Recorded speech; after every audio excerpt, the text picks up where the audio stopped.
नमस्कार मित्रांनो, जय सद्गुरू. मित्रांनो, महाराष्ट्राच्या राजकारणातील एकमेव घराणं असं की जे काही मागच्या खूप काही दशकांपासून राजकारणात आहे आणि त्यांच्यामध्ये आत्ता भाजपा सरकारमुळे फूट पडली.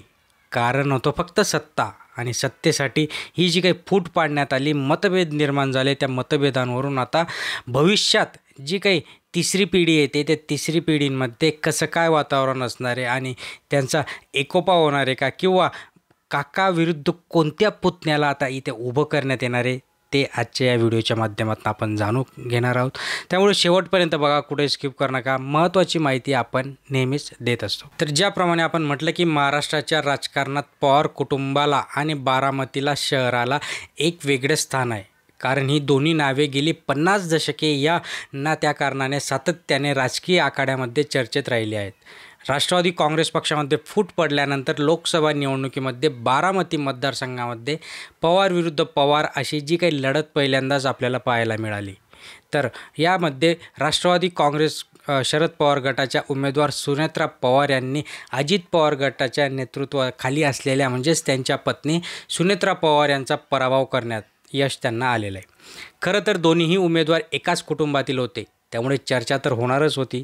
कारण की लोकसभा निवडणुकीमध्ये पराभव झाल्यानंतर सुनेत्रा पवार यांना राज्यसभेवर पाठवण्याचा निर्णय अजित पवार यांनी राष्ट्रवादी काँग्रेस पक्षाकडून घेतला. त्यामुळे एकूण महाराष्ट्राच्या राजकारणामध्ये पवार कुटुंबातील आणखी एक सदस्य राजकीय रणकंदनामध्ये उतरल्याचं चित्र आपल्याला दिसते. पवार कुटुंबामधील घराणेशाहीची टीका यापूर्वी अनेकदा झालेली आपल्याला बघायला मिळाली.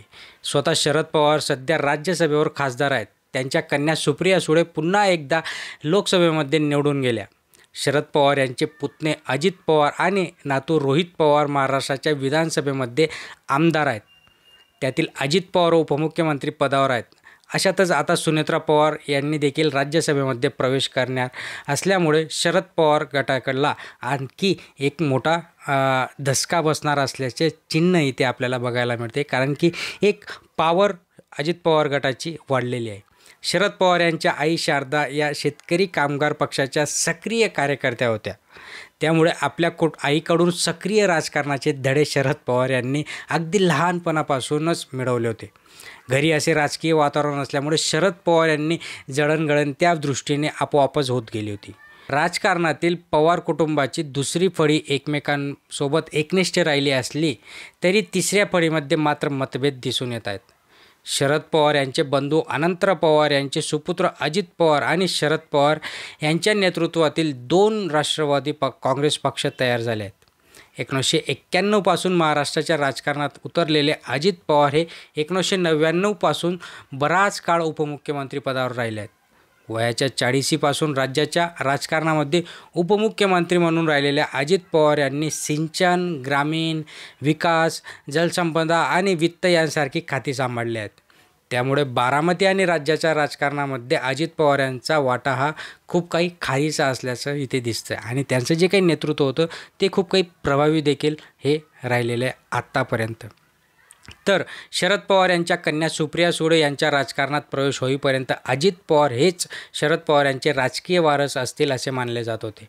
मात्र सुप्रिया सुळे यांनी 2009 साली पहिल्यांदा लोकसभेची निवडणूक लढवल्यानंतर या मुद्द्यावरून पहिल्यांदाच जे काही वातावरण होते ढवळून निघालं. त्यानंतर अजित पवार यांच्या एक हाती वर्चस्वाला धक्का देणार पवार कुटुंबातील आणखी एक सदस्य म्हणजे रोहित पवार. 2019च्या विधानसभेच्या निवडणुकीमध्ये कर्जत जामखेड मतदारसंघामधून निवडून आलेल्या रोहित पवार यांच्याकडे शरद पवार यांचा राजकीय वारस म्हणून पाहिले जाऊ लागले. रोहित पवार हे शरद पवार यांचे ज्येष्ठ बंधू दिनकरराव पवार यांचे सुपुत्र आहेत. 2019च्या विधानसभा निवडणुकीच्या काही आठवडे आधी अजित पवार आणि शरद पवार यांनी मनी लॉन्ड्रिंग प्रकरणामध्ये सक्त वसुली संचालनालयाचे म्हणजेच जे काही ED आपण म्हणतो ती नोटीस आली.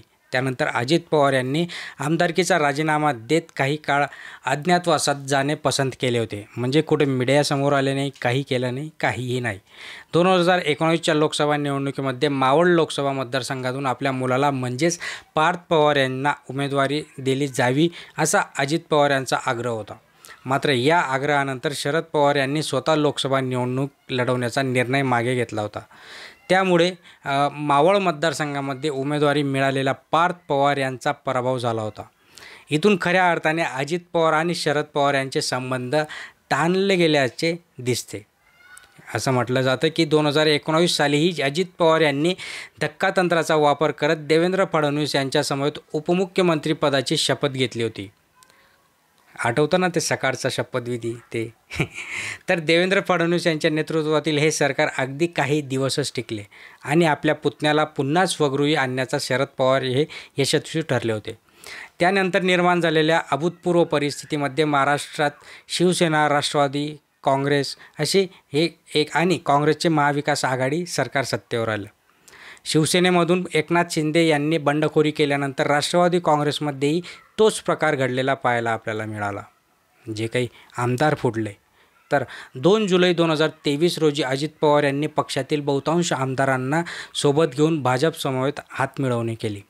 तर या सगळं जे काही झालं या राजकारणामध्ये, शरद पवारांचा जो काही बॅकग्राऊंड होता, त्याच्यानंतर अजित पवारांना त्यांचे वारसदार सांगत होते, त्याच्याही नंतर मग सुप्रिया सुळे यांनी लोकसभेमध्ये एंट्री केली. मग सुप्रिया सुळे यांना वारसदार सांगू लागले. त्यानंतर रोहित पवारांची एंट्री झाली. रोहित पवारांना वारसदार सांगू लागले.